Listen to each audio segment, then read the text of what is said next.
Hi hello friends, welcome back to my channel ఖతర్లో మీ తెలుగు అమ్మాయి. అందరికీ గుడ్ మార్నింగ్ అండి. ఇది పొద్దున్న మొహం కడుక్కోగానే ఇట్లా రెడీ అయ్యి వీడియో తీస్తాను అనమాట సరదాగా. నా పొద్దున్న నుంచి సాయంత్రం దాకా ఎలా ఉంటుందని తినేది తాగేది మాత్రమే చూపిస్తా, ఇంకేం చూపించలేను కాబట్టి. పనులన్నీ చాలా ఉంటాయి, చూపించలేము. ఇప్పుడైతే మా మేడంకి కాఫీ కలుపుతున్నా. ఇది కాఫీ థైలాండ్ కాఫీ అంట. సన్నబడ్డం కోసం తెచ్చుకుందామా. చూడండి, ఒక ప్యాకెట్ కట్ చేసి వేడి నీళ్ళు కాగబెట్టి అందులో వేస్తే మనకి కాఫీ రెడీ అయిపోతుంది. ఆ కాఫీ పరగడుపునే తాగుతుంది అనమాట, సన్నగా ఉండడానికి అనమాట. కాఫీలు తాగితే ఏం సన్నబడతారు కానీ అదనమాట. ఇంకైతే కాఫీ కాసేసి ఇచ్చేసి నేను కూడా టీ తాగేసి కొన్ని పనులు ఉంటే చేసుకొని ఇంకా వచ్చి బట్టలు మిషన్లో వేసి కొన్ని బట్టలు ఉతికిన ఇస్త్రీ చేస్తానన్నమాట. చాలా బట్టలు ఉన్నాయి, కొన్ని తీసుకెళ్ళి ఎవరైనా ఇస్త్రీ చేసి పంపించచ్చు కదా, ప్లీజ్ హెల్ప్ చేయొచ్చు కదా. ఇక్కడ బట్టలు ఎక్కువ ఉంటాయి. పొద్దున్న వంటగదిలో పని ఉంటుంది, కిచెన్ చదవడం అన్నీ నైట్ చేసుకున్నా కానీ వంట, చాయ్, గవ్వ, టిఫిన్ అన్నీ ఉంటాయి అన్నమాట. ఒక్కొక్కరికి ఒక రకం కావాలి. అన్నీ చేసి ఇచ్చిన తర్వాత మళ్ళీ క్లీనింగ్ సెక్షన్ ఉంటుంది. వాళ్ళు స్కూల్కి, కాలేజీలకి, ఆఫీసులకి వెళ్ళే వాళ్ళకి అన్నీ అందించి వాళ్ళని పంపించే కానీ ఇంకా క్లీనింగ్ వాళ్ళ రూమ్లన్నీ క్లీన్ చేసి బాత్రూమ్లు కడిగి అన్నీ చేసేసరికి మనకు అయిపోతుంది పని మొత్తం. 9:30, 10 అయిపోతుంది. తెల్లరగట్ల 5ంటికి లేస్తే ఇంకా మళ్ళీ వచ్చి వంటగదిలో పనులు చూసుకొని కోళ్ళు బయట వేసుకొని వంటకు సిద్ధం చేసుకోవాలన్నమాట. ఇంకా బట్టలు మిషన్లో వేసుకొని వచ్చి వంట చేస్తూ ఇస్త్రీ చేసుకుంటూ ఉండాలన్నమాట. వాళ్ళు వచ్చేలోపు ఇంకా మనకి వంట తయారయ్యి ఉండాలి రెడీగా.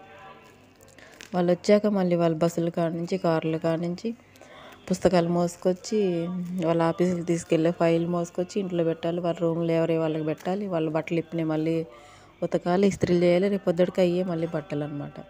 అట్లా ఉంటుంది. ఇంకా ప్రతిదీ మనమేనండి. ఇంక ఇక్కడైతే రసం పెట్టాను, ఇక్కడ అది ఎల్లుల్లిపాయ పచ్చడి పెట్టుకున్నాము. ఇది 3 రోజులు అయితే పెట్టి మగ్గిపోయింది. ఇంకా డబ్బాలు వేసి పెడదామని. చూడండి ఎంత బాగా వచ్చిందో. ఎవరికైనా నచ్చితే చెప్పండి, వచ్చి తీసుకెళ్ళండి. సబ్స్క్రైబ్ చేసుకున్న వాళ్ళు మాత్రమే, ఖతర్లో ఉండే వాళ్ళకి. చూడండి, చూస్తూ ఉంటే నోరు ఊరిపోతుంది కదా. ఎల్లుల్లిపాయ పచ్చడి తింటే హెల్త్కి కూడా మంచిదంట. అంటే ఒళ్ళు తగ్గాలనుకున్న వాళ్ళకి ఇది ఒకటి అవకాశం అనమాట. ఇలాది కూడా తినొచ్చు. ఎంత బాగుందో చూస్తూ ఉంటే అసలు కదా. మన పచ్చళ్ళకి ఏది సాటి రాదండి బాబు. మన పచ్చడి ఒక ముద్ద వేడి అన్నంలో కొంచెం చెంచాడు పచ్చడి వేసుకొని కడుపు నిండా అన్నం తినొచ్చు మనం. ఇంకా మనకి ఏం అవసరం లేదు, అంత బాగుంటాయి మన పచ్చళ్ళు, మన కూరలు.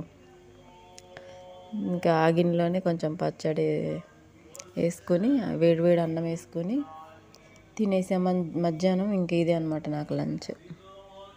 కొంచెం రసం వేసుకొని లాస్ట్లో తిన్నాను. చూస్తూ ఉంటే నోరు ఊరిపోతుంది. చూడండి ఎంత బాగుందో. సింపుల్ అండి పచ్చడి. మన ఛానల్లో ఉంది, ఎవరికైనా కావాలంటే ట్రై చేయొచ్చు. సింపుల్గా పెట్టేసుకోవచ్చు, మగపిల్లలు కూడా పెట్టేసుకోవచ్చు ఈ పచ్చడి.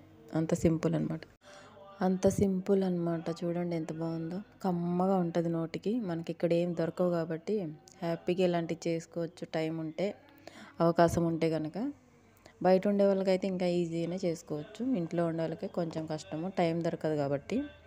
కొంతమంది వండుకొని ఇస్తారు, కొంతమందికి వండుకొని ఇవ్వరు. మాకైతే ఆ ప్రాబ్లం లేదు, వండుకొని ఇస్తారు శుభ్రంగా. దేవుడి దయ వల్ల, అందరి దయ వల్ల. ఇక్కడ పిల్లి చూడండి, ఇది ఎంత విశ్వాసంగా ఉంటుంది తెలుసు. ఒక ముద్ద పెడితే చాలు నా చుట్టూనే తిరుగుతూ ఉంటుంది. ఇంకా నైట్ అయితే ఇలా సలాతా చేసుకుని తిన్నామన్నమాట. ఇంకా నైట్లో బూట్లు ఏవో వస్తే అవి కూడా ఇంకా తెచ్చి అన్నీ చూసి అన్నీ క్లీన్ చేసి లోపల పెట్టేసామన్నమాట. ఇంకా నెక్స్ట్ వీడియోలో చూద్దరు కానీ ఇంకేమేమి ఉన్నాయి ఏంటి అనేది. నైట్ అయితే ఇలా సలాతా తినేసి పడుకున్నాము. ఎందుకంటే ఎక్కువ తింటే మళ్ళీ పొద్దున్నే లేవలేం కదా, మొత్తం వచ్చేస్తుంది. అందుకని లైట్గా తింటాం అనమాట. నచ్చితే లైక్ చేయండి, షేర్ చేయండి.